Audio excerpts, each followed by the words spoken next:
आप हैं बिहार संवाददाता के साथ, मैं हूं मनोज चतुर्वेदी। राजद के कोटे से मंत्री प्रोफेसर चंद्रशेखर बिहार के शिक्षा मंत्री भी हैं, शिक्षाविद हैं, लेकिन अपने बयानों से, विवादित बयानों से हमेशा चर्चा में रहते हैं।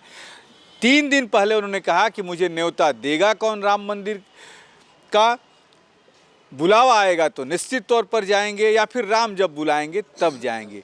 लेकिन फिर आज उन्होंने एक विवादित बयान दे दिया और कहा कि मंदिर जो है गुलामी का प्रतीक है। सबसे बड़ी बात है कि जो बातें सामने आ रही राजनीतिक गलियारों से, इसमें क्या लालू यादव और तेजस्वी यादव के सह पे ये सब कुछ हो रहा है, क्योंकि MY फैक्टर जो उनका बिगड़ रहा है उस पर उनकी फिर से नज़र है कि कहीं मंदिर के मामले में उनका MY फैक्टर न बिगड़ जाए। इस पर बात करने के लिए हमारे साथ हैं राकेश सिंह, भाजपा के प्रदेश प्रवक्ता हैं। फिर से चंद्रशेखर ने कह दिया मंदिर गुलामी का प्रतीक। देखिए, चंद्रशेखर जैसे विकृत मानसिकता वालों के लिए इस देश में जगह नहीं होनी चाहिए। ये लोग कहीं अलग जगह देख लें। जिस प्रकार का बयान इन दोनों, ये घमंडी गठबंधन में पूरा पता नहीं क्या प्लानिंग किया है इन लोगों ने। लगातार बयान पर बयान और अमर्यादित बयान, जो अकल्पनीय बयान, जो सोच नहीं सकता उस प्रकार का बयान दे रहे हैं और सब एक दूसरे का समर्थन भी कर रहे हैं। चंद्रशेखर का जो कल का बयान है, गुलामी का प्रतीक, कौन सी गुलामी का प्रतीक है? चंद्रशेखर कैसे आपका नाम पड़ा? किसने रखा चंद्रशेखर का नाम? आपका नाम पता है ना चंद्रशेखर किसका नाम है? ये भी जिसको पता नहीं हो, बिहार का शिक्षा मंत्री बना हो, कहता है ये गुलामी है। कौन सी गुलामी है? चंद्रशेखर जी, आप लोग कहीं अलग जगह देख लीजिए। सनातन वालों का, देवी दुर्गा का, माँ लक्ष्मी सरस्वती का जो सम्मान करेगा, उसी को इस राज्य में, इस देश में रहने का अधिकार होना चाहिए। इस देश में बिल्कुल कानून बननी चाहिए। क्यों इस प्रकार का विस्मोहन करता है? क्यों इस प्रकार के बयान देता है? क्या हिम्मत है इनको किसी दूसरे धर्म के बारे में इस प्रकार का बयान देने का? कौन इनको ताकत दिया है? इनके प्रमुख मंदिर घूमते हैं, चार्टर प्लेन लेके घूमते हैं, और ये लोग क्या क्या बोलते रहते हैं। इन लोग को पता ही नहीं है इस देश में रहेंगे और किसको पूजेंगे, किसको नहीं पूजेंगे। राम का विरोध करेंगे, कृष्ण का विरोध करेंगे, कभी दुर्गा, सरस्वती, लक्ष्मी, सबका विरोध करेंगे। राकेश जी, कहा जा रहा है कि मंदिर राम का विरोध, ये बहुत सी जगह इनके नेता कह रहे हैं कि राम का विरोध हम नहीं कर रहे हैं, लेकिन राम को जो आप लोगों ने पकड़ लिया, कैद कर लिया है, कौन रोका है इनको? जाके पकड़े ना राम को। राम को पकड़ेंगे कहाँ से? देवी दुर्गा को, माँ सरस्वती को गाली देंगे, अपमानित शब्दों का प्रयोग करेंगे, तो इनको राम कहाँ से मिलेंगे?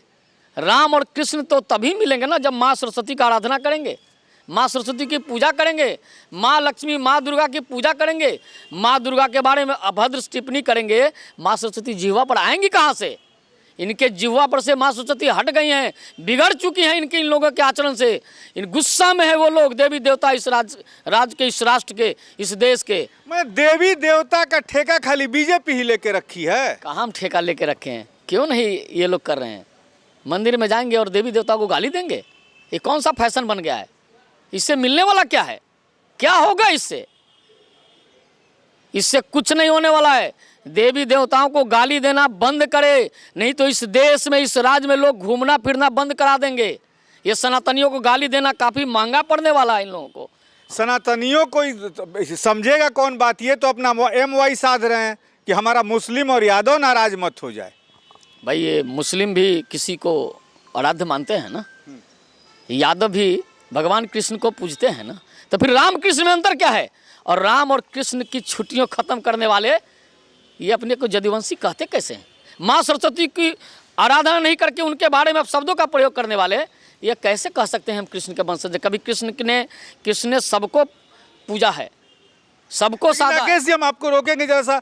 इसी बीच तेज प्रताप का एक बयान आया है कि भाई, जब कल पत्रकारों ने उनसे पूछा कि जाएंगे मंदिर के उद्घाटन में या नहीं, प्राण प्रतिष्ठा में, तो उन्होंने कहा कि भैया हम अयोध्या वाले नहीं हैं, हम वृंदावन वाले हैं। इस पर क्या कहिएगा राकेश जी? तेज प्रताप ने कहा कि भैया हम अयोध्या वाले भले नहीं हैं लेकिन वृंदावन वाले हैं। अच्छा, वृंदावन में वही है जो अयोध्या में, यही तो फर्क है इनको। लेकिन तेज प्रताप ने यह स्वीकार किया है। देखिए, जिसकी रही भावना जैसी, प्रभु मूरत देखी तीनु तैसी। इनकी भावना, इनके कम से कम वो वृंदावन तो जाएंगे। हाँ। लेकिन इस चंद्रशेखर को भी वृंदावन ले जाए ना, इनकी बुद्धि बदल जाएगी।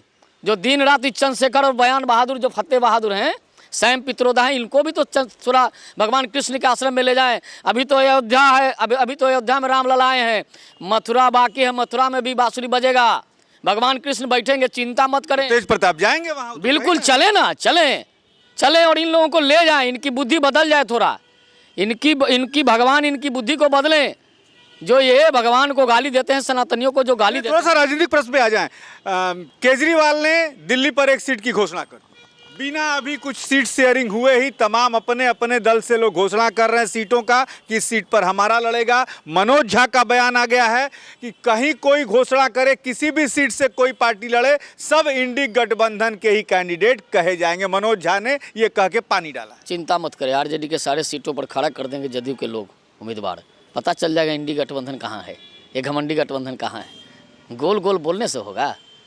मनोज, ये अभी तो आप वाले ने किया, जदयू ने किया, कांग्रेस के लोग आगे आगे बढ़ रहे हैं, सब यही होगा। पूरा गठबंधन पूरा घालमेल है, पूरा भ्रष्टाचारियों की जमात है, किसी से किसी का तालमेल नहीं। देखिए, आप कहेंगे ये हम सब लोग लड़ लेंगे, लड़ने के बाद सब साथ हो जाएंगे, नरेंद्र मोदी को हटाना है, किसी को हटाना नहीं। देश की जनता ने तय कर लिया है, इस बार 400 पार बहुमत के साथ प्रचंड बहुमत की सरकार नरेंद्र मोदी के नेतृत्व में। लेकिन एक तरह से बिहार का फार्मूला जो है, राजनीतिक गलियारों से जो चर्चा आ रही है, मीडिया में खबरें आ गई कि 16 पे जदयू, 16 पे राजद, चार जो है वो ये 5 कांग्रेस और 1 सीट किसके लिए बचा के रखे हैं ये लोग। मैं 3 सीट में 2 देंगे उसको, 1 सीट में 2 दे, माले के तरफ जा रही है, 1 सीट बचा के रख रहे हैं। किसको देंगे? शायद आपके ही पुराने मित्र कहीं मुकेश सहनी को करना चाहते हैं क्या अपनी तरफ? ये कोई तालमेल नहीं हुआ है,